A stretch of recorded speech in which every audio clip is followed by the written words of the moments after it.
Okay, so welcome to week 10. This week we're going to focus on your number, and we have a guest speaker on the call, Sanjay Shah, who's going to run us through and help us calculate what that is.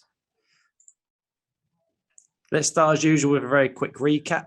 We should now be much clearer on the key business drivers of success and how to move them all in the right direction.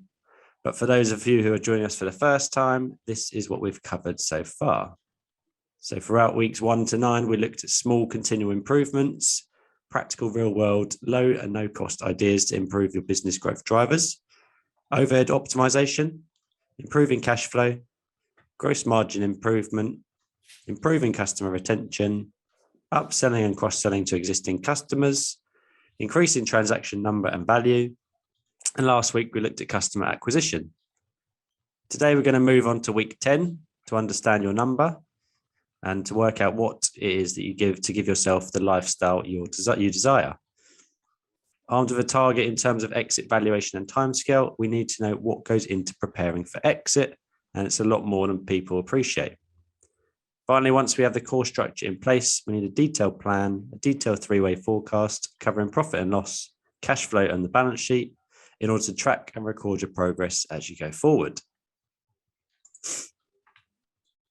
After 9 weeks, I'm sure you all know exactly where you want to be and by when, but we'd also like to remind you that whatever your goals, you need to be clear on what you're trying to achieve, because a goal without a timescale is simply a wish. We also highlighted the fact that we must focus on the lead indicators, the drivers of success, because if we only focus on the lag indicators, so the sales, profit, and cash in bank, effective management control is impossible.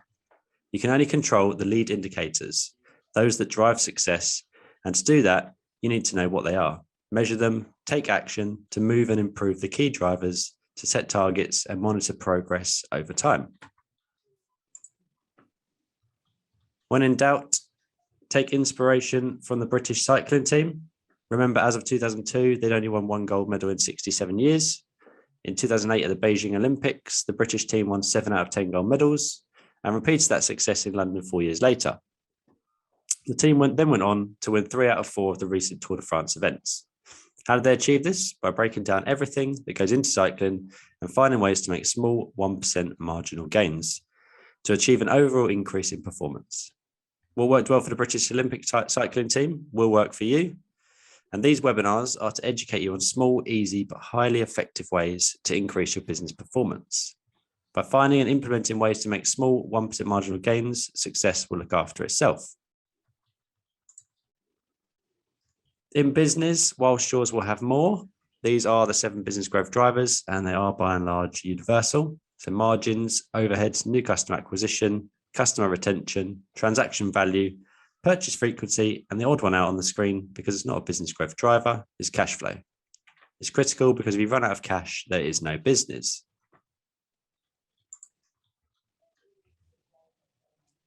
We're accountants, so we obviously love numbers, but hopefully for those of you who have been with us each week, this is now very familiar and comfortable territory, and you're starting to love numbers too.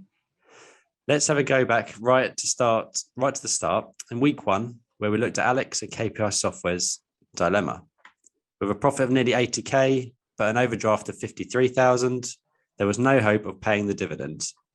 The natural instinct for most entrepreneurs when they need to get more money into the business is to focus on sales and new customer acquisition. So we looked at the impact of 50% increase in sales. You can see in this example, if all of the other business growth drivers remain unchanged, to achieve a 50% increase in revenue, Alex would need to acquire 174 new customers, or an additional 120% of the 79 new customers acquired last year. And all this would do is make the situation worse, because the overdraft would increase and not decrease from 53,000 to negative 78. Having discussed various strategies and techniques that are more or less guaranteed to have a positive impact on the business growth drivers, we concluded that by looking at the impact on the business of a small improvement in all of those drivers, we could improve the situation from this to this. We started by looking at the overheads because they're totally under your control. Then we moved on to the cash flow drivers. debtors, creditors, and stock, and saw how we can dramatically improve the cash position of the business. We then looked at the margin rate, and as you can see, this drove a dramatic increase in profit and the cash position without any improvement in revenue. Then, before looking at new customer acquisition, we worked out to maximize sales to existing customers by working on each of the following in turn. So we looked at customer retention, average transaction value, increasing the number of transactions per customer, and finally, new customer acquisition. We can see overall, this has given Alex's business a much needed boost and turned the overdraft into a positive balance of £147,000.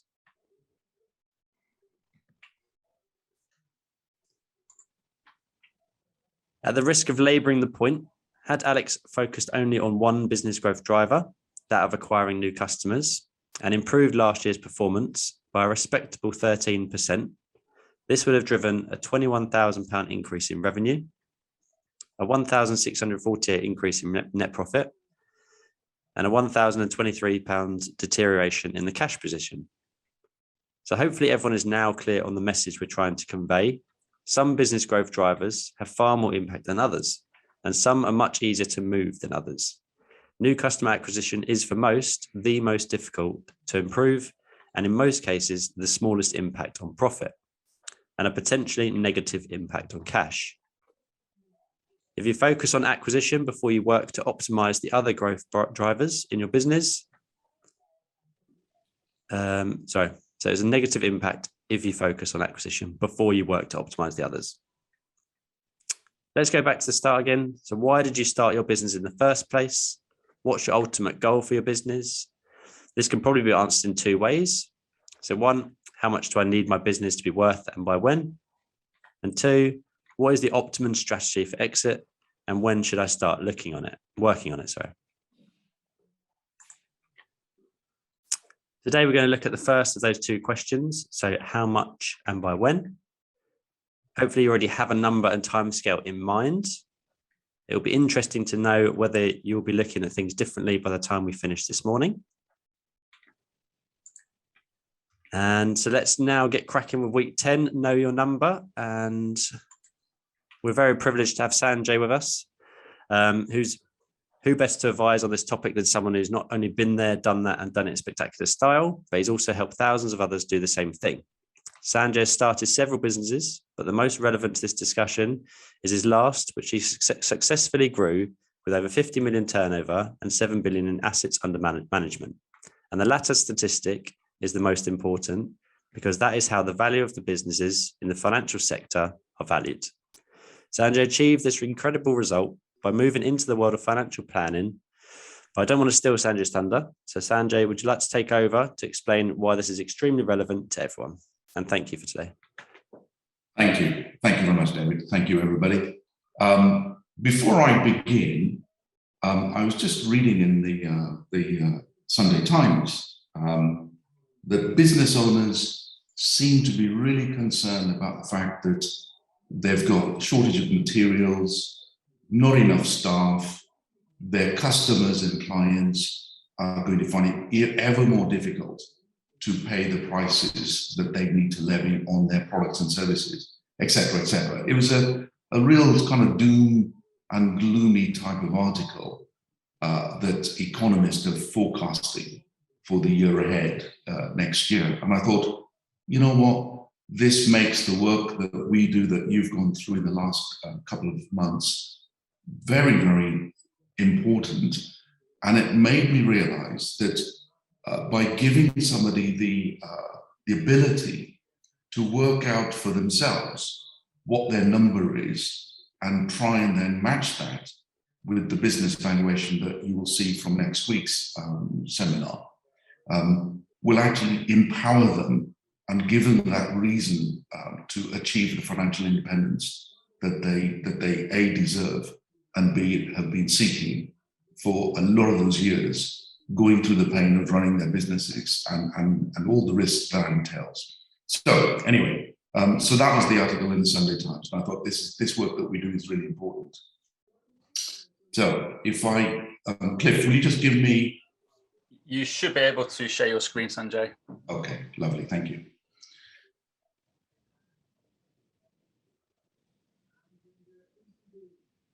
Let me know if not.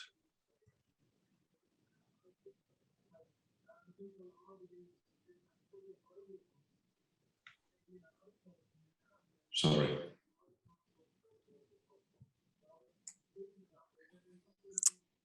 You may have to take. I can see Sanjay's, but I've chosen it. Can everyone see Sanjay's?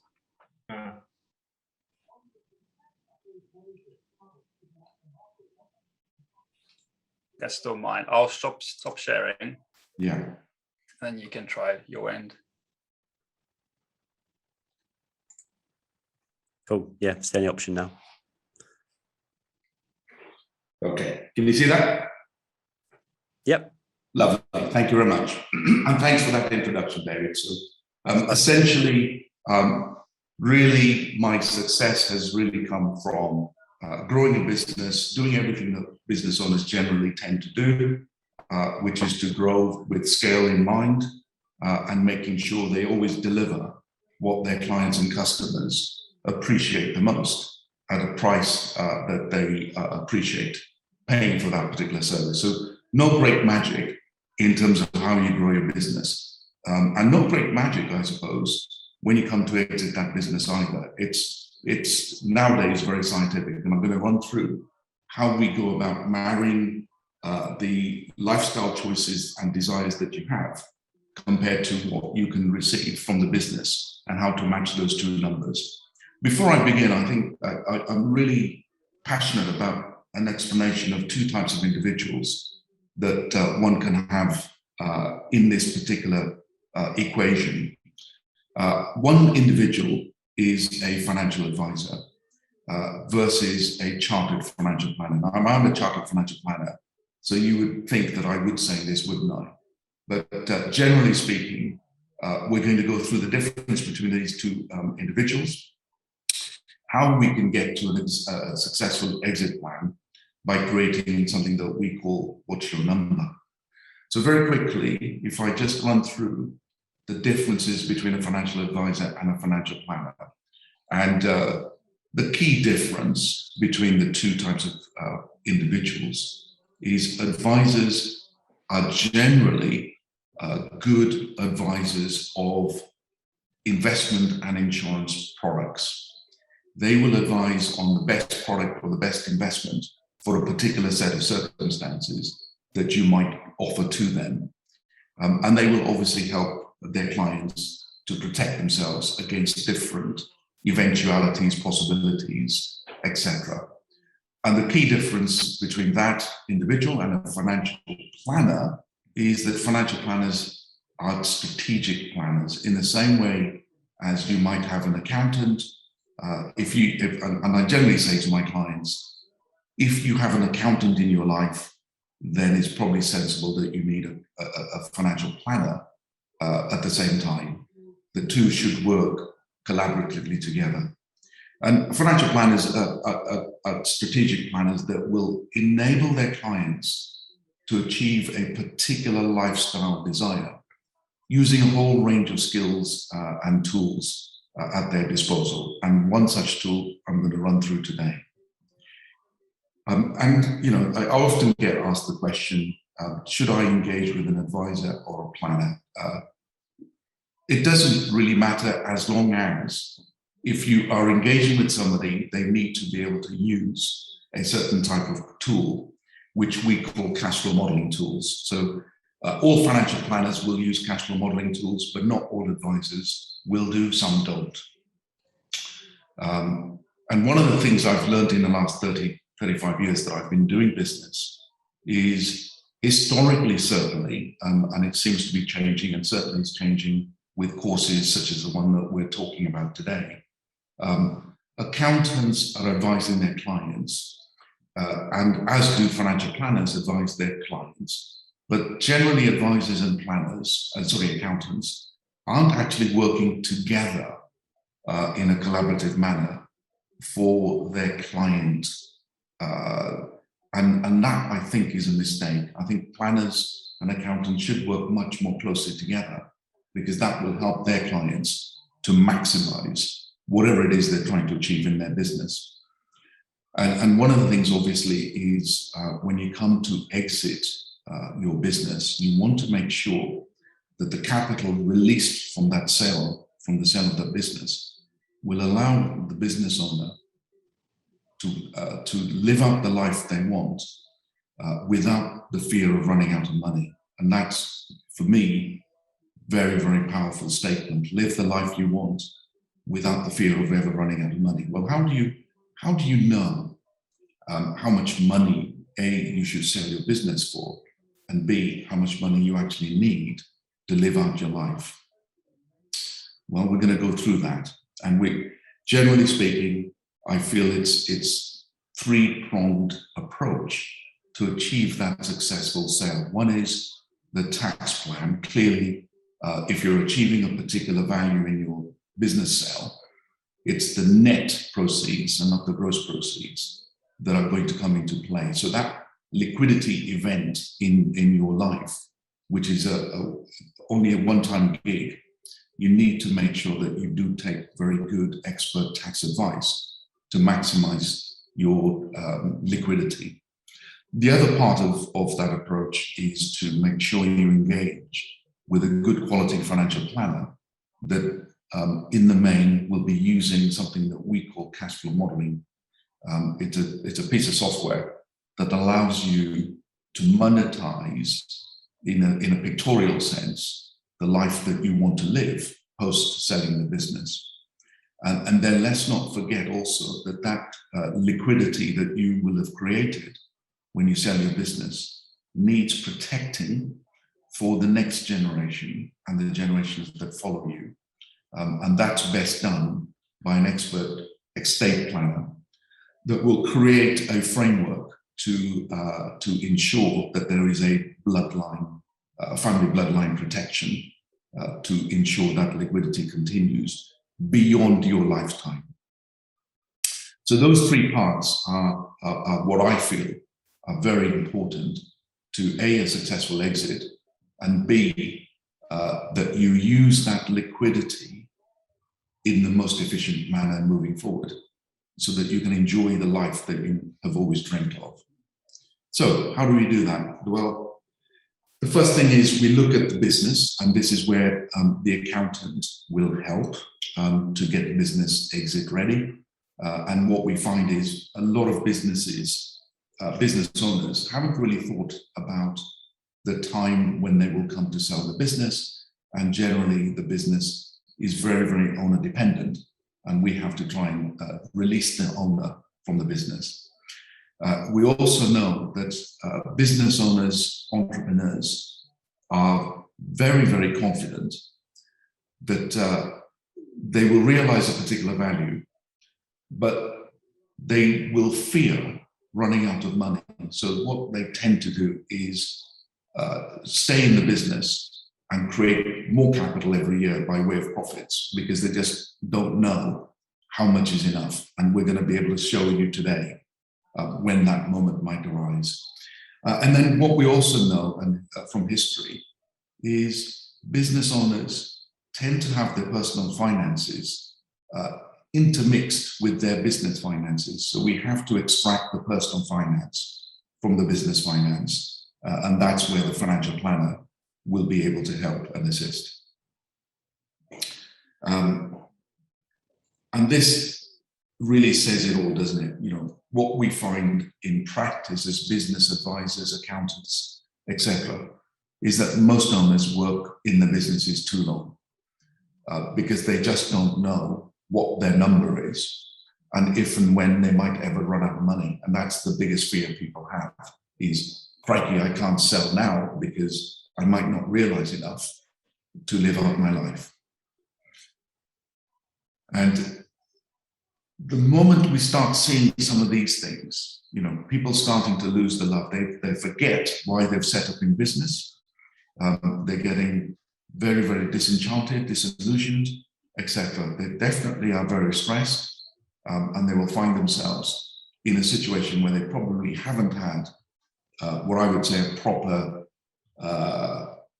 relaxation, a time out from the business for quite a long time. They generally don't know what their number is or should be, and generally they believe that they just don't have enough capital saved up in order to sell the business and get off the conveyor belt. And surely nobody retires at a young age.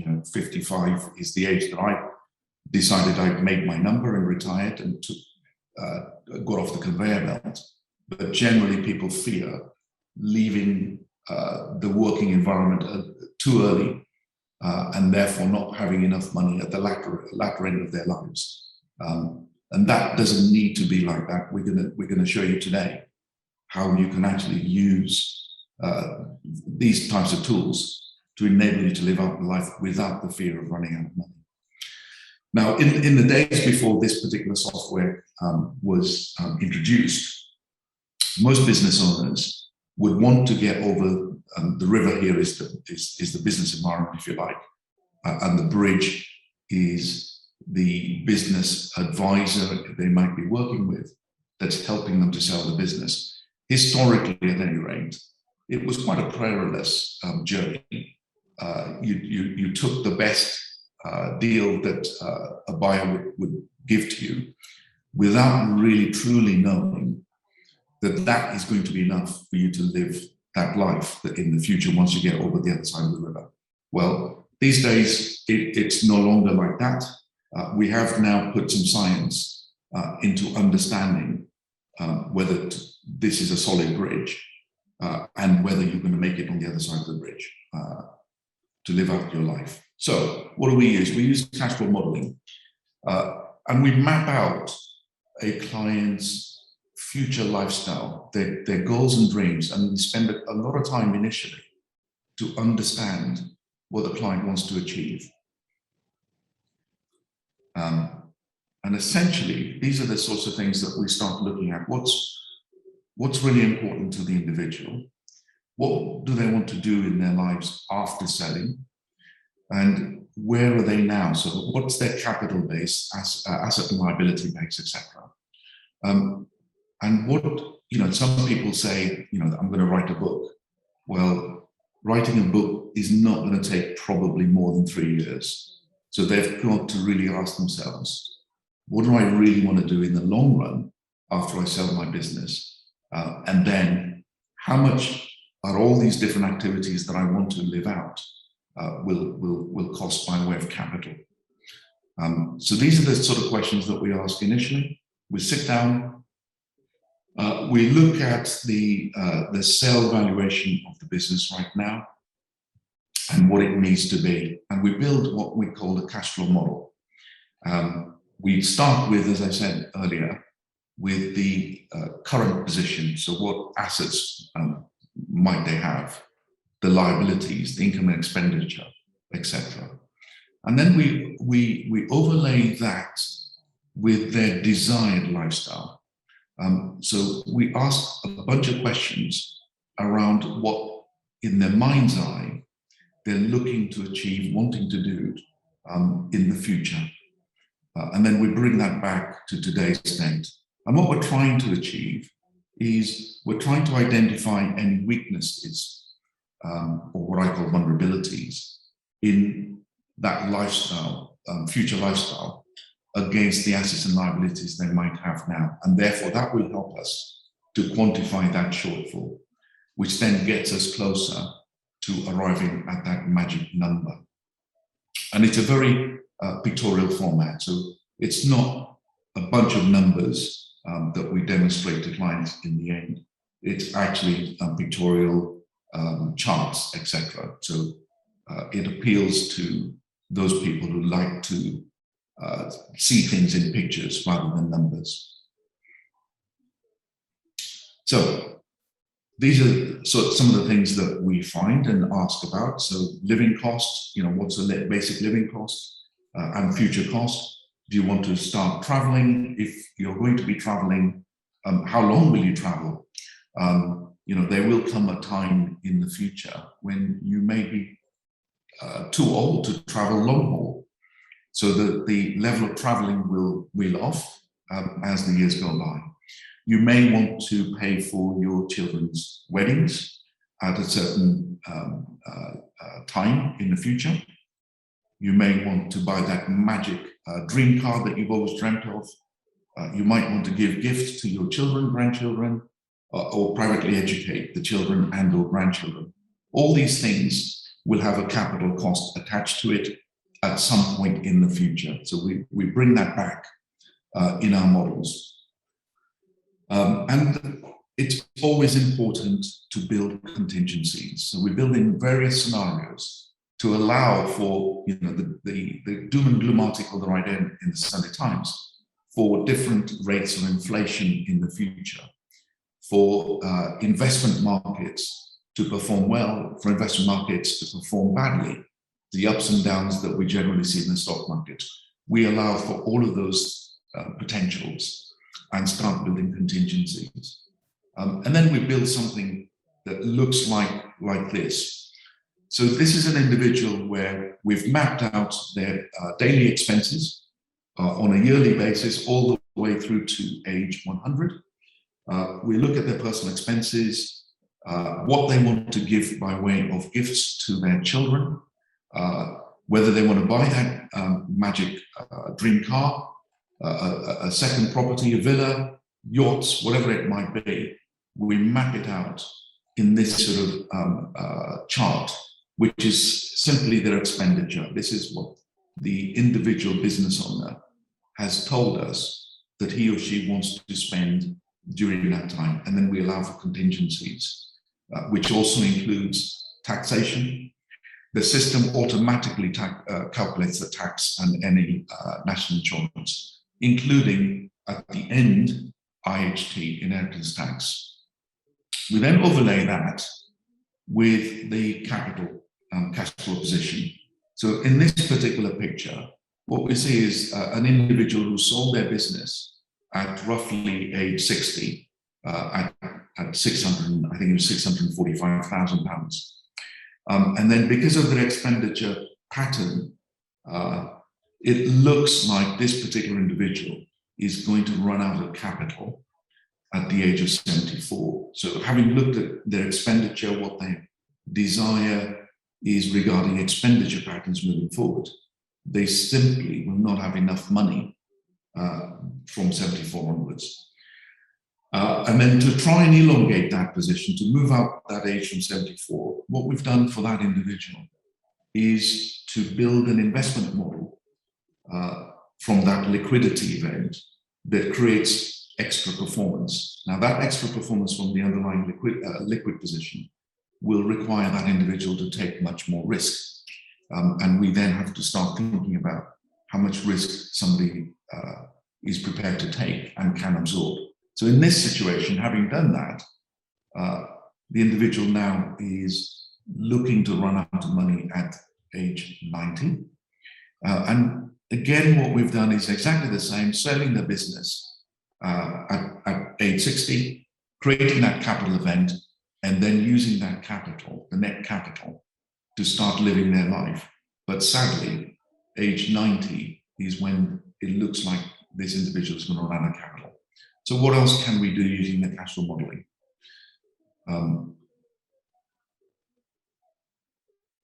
So we start talking about, well, it's easy to see a situation where you might want to downsize. No longer will you need that big house, you can sell. You can definitely invest much more aggressively and get a slightly better return. And also, you could go back into the consultancy work and try and get a small income. But all these things you don't really want to do, because in the end, it's going to have an effect on your health. Even working too long obviously will have an effect on your health. So one has to bear all of that in mind and start thinking about the optimum price for the business and the right time to sell that business. And that really comes out of this thing here. So we've got the original chart where the guy runs out of money at 74. And having done the cash flow modeling and the scenario with the contingencies, what we discover is, again at age 60, what they actually need from their business is, instead of the 625, I beg your pardon, that they were looking to sell their business, they actually need to increase that by 300,000 to 925,000 to live out their lives without ever running out of money. So in order to have no fear of running out of money, they need to sell the business at 925, whereas in the previous example, they were looking to sell the business at 625. Now, in the absence of the modeling, undoubtedly, the individual would have sold their business at 625 and either run out of money, or as they were getting close to running out of money, they started belt tightening and not actually enjoying their lives in the future after selling their businesses, which is clearly the worst case scenario. So if we had done some pre-planning, we would have achieved that structure. Without the pre-plan, lots of red ink here, not very happy days for the individual. And this is an example of various different individuals where we've done undertaking modeling. And what we sometimes see is people who do sell their business for, at a particular price, but actually because they've never done pre-planning properly, they don't spend enough. So in this situation, you can see that, unfortunately, that when the chap looks to their mortality, at the end of their mortality, they'll have far too much capital, far too much wealth, and that simply brings inheritance tax problems, etc. But worse, they just haven't lived their life that they would have wanted to. In this situation, we see the same thing in a much more starker manner. The guy has sold the business and just simply not spent the liquidity in the way that they might have wanted to.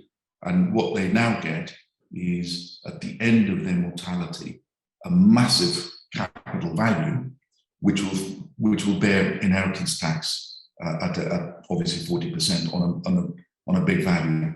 But that individual has definitely not lived the life that they could have lived had they done some pre-planning.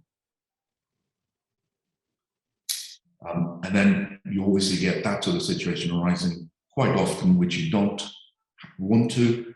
And if you've done some planning, you wouldn't get to a situation where you run out of money.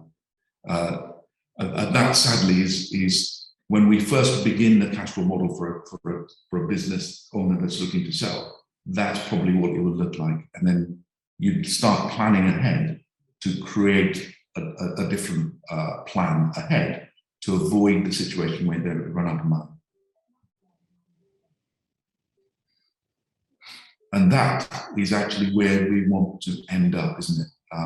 A situation where we sell the business, we live the life we want all the way through, we do all the things that we want to achieve, buying that villa, paying for wedding costs for children, paying for grandchildren's school fees, etc., etc. And when we get to the end of mortality, we've got very little in the bank and therefore small inheritance tax. And we've done some inheritance tax planning along the way to pass the remaining wealth in a tax efficient manner to the next generation. And that's an individual that, having done some cash flow modeling in conjunction with the accountant, we've sold at the right time, having achieved the right value, the right net value, and then spending that capital that's been released from the sale of the business in the way that the guy wanted to and desired to. And that comes out of pre-planning, sitting down with a financial planner and the accountant to start thinking about how to get from this scenario to this scenario. And it's science, but it's sitting down with the individual and asking honest questions of the business owner about what they want to achieve in their lives, and then starting to put a plan together with the financial planner. And that actually, for me, is an optimized solution. You get to the right optimum sale value, optimize your capital expenditure, and optimize your inheritance tax planning all in one go. And that is created by creating a financial plan for the individual via the financial planner sitting with the accountant and the business owner. So I've basically gone through very, very quickly how we go about getting the right number, and then working with the accountant and business advisor perhaps to get the business sale ready so we can optimize the capital value of the business and get the right net number to live out that life that you desire. And clearly, we all know that as you get to exit planning, succession planning, you want to work on your business and not in your business. If you're working in your business, you are an integral part of that business, which means the sale value is not going to be optimized at all, and you're not going to realize the capital that you need. And what we're aiming to do is clearly, when we plan and we create those models, we want to achieve a situation where not only is the individual going to have a healthy life after selling the business, but clearly a wealthy one as well. So wealthy in the sense of achieving a capital value, which they want to then spend to live out that life. There is no point creating capital value to leave it to the next generation and just being the richest guy in the cemetery. You need to make sure that you've got enough to live out that life. And you can only do that if you've mapped it out in a cash flow, because that tells you and helps you to plan for the next year expenditure, the year after, and so on. And then you can do all these things, but remember, a good financial plan also includes a good estate plan at the end of the day. So what I didn't want to do in this sort of session is actually to go through the nitty-gritty of the toolkit, because it can become quite clunky when we start asking lots of detailed questions of business owners. But it gives you hopefully an overview of how cash flow modeling can help when you're trying to figure out what you want to sell your business value at, and when you should, and more importantly, when you should sell your business, at what point in your journey. So hopefully that's given some food for thought, and if there are any questions, I'll take questions. Linda, Mel? Don't silence. That's good.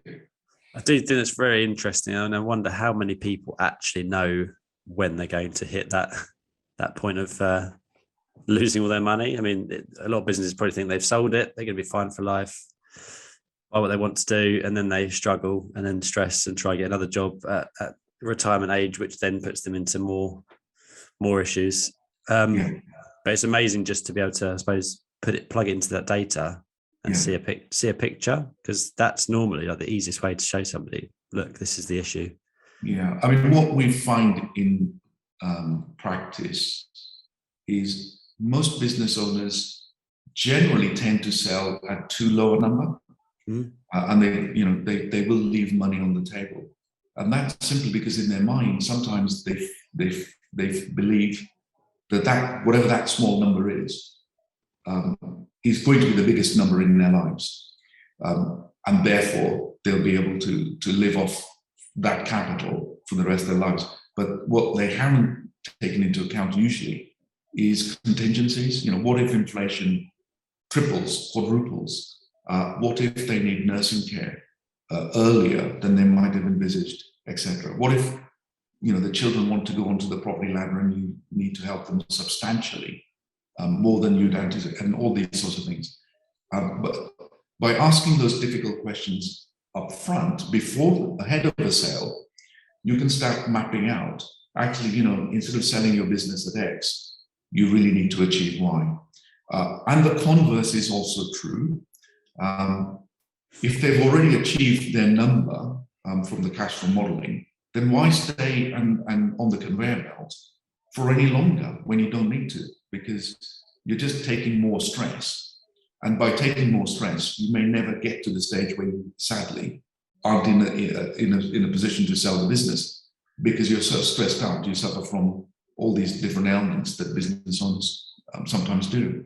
So you've got to pre-plan. I think you need to sit down with your good self, accountants who are working with the clients, and really map out the future I think, in that sort of pictorial way to demonstrate what the real number is and when. Yeah, it's a lot of working backwards, I suppose, from the end to now, because obviously you give yourself a few years, you could stay in business for another 5 years, bringing yourself up to that value, because some will find that their value is probably not anywhere near what they need. So it's always good to, like you said, what car do you want? What are you going to do? Some may not have had any grandchildren yet and haven't factored that in and what they want to do for them. Yeah. I think it's really interesting to see. Oh, I think that's absolutely fascinating. I'd like to know sort of where to start, obviously, because my business took a huge hit during the pandemic and I'm sort of building it back up. Plus, I had a staff nightmare, which I'm still experiencing. But the business itself has got everything it needs. We've started recruiting clients again. The work is beginning to come in. So it's a bit of an anomaly, but I do know it does have sale value because of the amount of goodwill, clients, information, database that I have actually got. And I've got two options: get other people in to run it or sell it. So, it's potentially get people in and then sell it. But it's a case of where to start right now. I think that's where I need the advice. So because I'm very good at working to a plan, but I need it. I feel very much I've been firefighting for the last 3 months.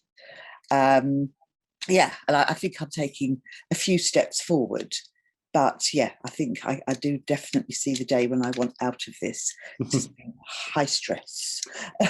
Maybe a good idea, Linda, to have a look at what we believe your costs are going to be going forward and things like that. And oh, absolutely. Maybe when Alex does have a child, you're going to have to pass on to them. Well, I hope that I've educated my son well enough that he can afford to educate his own one. Yeah. There was some forward planning, 30 years ago. So that's where I step, sort of like that zero accounting package thing. Let's get this started, because I feel like while I'm firefighting, I might as well firefight and then get the contingency plan in place now, as opposed to carrying on then in a year's time saying, let's get going on the contingency plan while it's all sort of up in the air. Yeah. And the thing you've also got, Linda, is that I suppose you've never actually looked at what the value is. You've just, we're saying that you could sell it, but there's no actual, we haven't actually worked through what that value is yet. So no, exactly. And I'm not an accountant, at the moment. I'm so busy doing it. And I'm actually also in the unenviable place as where I was running it. I am now working for the business and running it because I'm short-staffed. You couldn't make it up, quite frankly. But, I don't intend this to continue. I'm not enjoying it, so I have to make a change. So I think that's where you come in. Let's sit down. I need that budget. Let's get there. Let's do all the things that are going to make it easier. Then we can look at that figure and move forward. Does that make sense? Yeah, absolutely. And I think today Sanjay's kind of, drilled it in your mind that those are the things you need to look at and, what you can actually get out of it. No, that was really informative. I found this whole course really, really useful. I mean, even with some of the things that I know I'm already doing, just to have that reinforced that, yes, those are the right steps. So it's actually given me confidence. I think that's helped me a great deal during this period of firefighting. And I'm probably not the only individual business owner who's had this weird thing with staff as we've come out of the pandemic, and also going from virtually working at naught to 5,000 miles an hour after 20 months of just building websites, keeping the clients happy, pottering. And I know the business is pretty good because, I have admiration for what but as for working for the business, that weren't part of my plan at the moment. Well, let's get it sold then, Linda. Let's grow it, sell it. Honestly, I see that boat. I'd like to just hurry up and get on it. Okay. you saw the last line there saying go on that world cruise, and you were like, yes. Oh, I'd like my own boat, actually. That's your own one. Okay. Let's make it happen. Let's do it. factor in that big cost at the end, yeah? Yeah, I mean, it's silly to put the profit in a cruise company's pocket unless they're invited. I have been invited possibly again to do another talk on a cruise, so at least that's a step. It's a step towards the dock. Check all the yachts out. Yeah.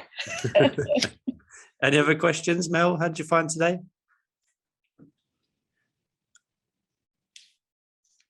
Yeah, really interesting, actually. Looking at it from a different kind of angle that I, would have looked at it. But then I think my situation is a little bit different. So I guess I do have a question for Sanjay. If you haven't got a very long period, so if you've got a short time scale, are there still things that you would be able to do to achieve those goals? Absolutely, Liz. Even if you believe you don't have sufficient time to do a whole planning exercise, you can still achieve some of the things that I mentioned in a short space of time. And essentially what you're trying to do is to map out what you would like to achieve after selling your business, bringing it back and saying, look, the value that you really need to realize is X, but your business isn't where X is because you've left it too late. There's still things, Cliff, you will hear from next week.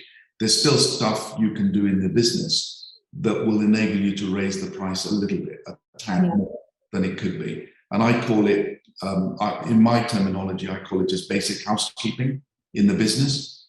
So stuff that people forget about, things, for example, if you've got lots of staff in your business, all of their contracts, are they all in one place? Or are they a mismatch of paper files, electronic files, or all over the place? Not easy to locate.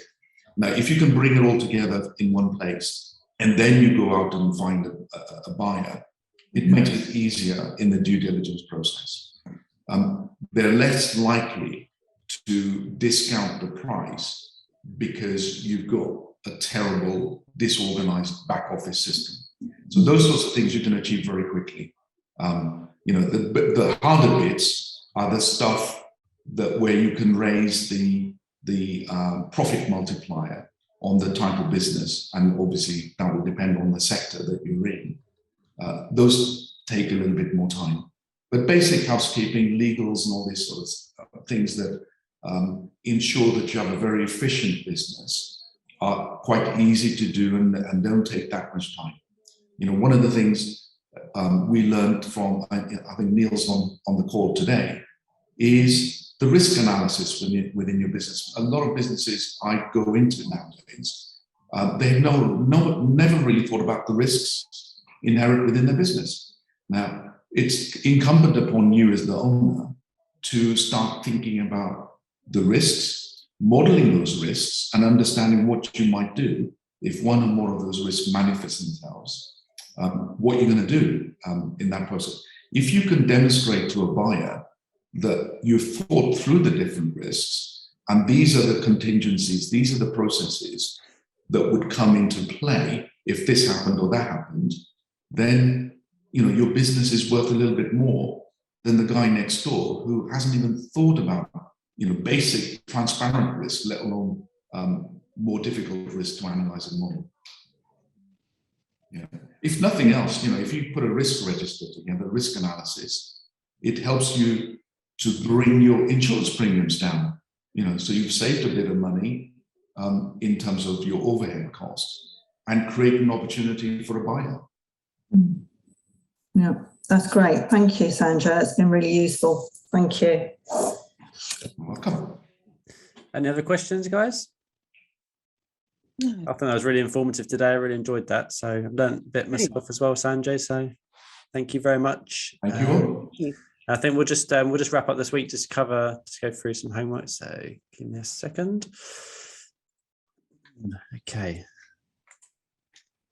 Okay, so you should now be much more confident in your ability to not only survive, but to also grow and scale your business. You also now know what you need to do to establish what your number is, along with the ideal timescale. However, you also need to be aware Having a profitable, growing business is no guarantee of success. There are a lot of factors that will influence the saleability of the business, and most will have a dramatic impact on how much you could realize, sorry. Most people don't discover this until it's way too late. So please make sure you join us next week to discover the pitfalls and dangers and how to avoid them when we explore what you need to do to achieve exit readiness. And Cliff on the call today will be running that session for us. Some key questions for you to prepare for next week's sessions and a clue. So management reports include much more than your profit and loss account and your balance sheet. We've now completed week 10. Hopefully everyone has taken on board the information provided by Sanjay and can start to set their goals for exit. Next week, we're going to focus on achieving exit readiness, as not all businesses are saleable, to ensure you exit on your terms and on your timescale. So again, I'd like to say thanks for Sanjay for sharing all that information, and thanks everyone for your questions afterwards. And I hope you enjoyed the session, and look forward to seeing you next week.